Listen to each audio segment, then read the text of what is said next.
Covid virus పోయి మళ్ళీ వచ్చిందా లేదంటే మన మధ్యలోనే ఉండి మ్యుటేషన్ అయి బయటికి వెళ్ళిందా అది తెలుసుకోవాల్సిన అవసరం ఉంది. ఎందుకనంటే కోవిడ్ వైరస్ అనేది మన సర్క్యులేషన్లోనే ఉంటుంది. కొంతమంది శరీరాల్లో పోయి ఐదర్ మ్యుటేషన్ అయినా జరుగుతుంది, లేదంటే కొంత అటాక్ అయినా జరుగుతుంది.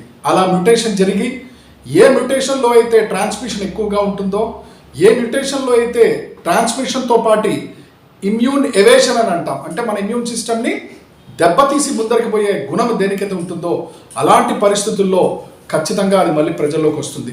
అదే ఇప్పుడు వచ్చింది.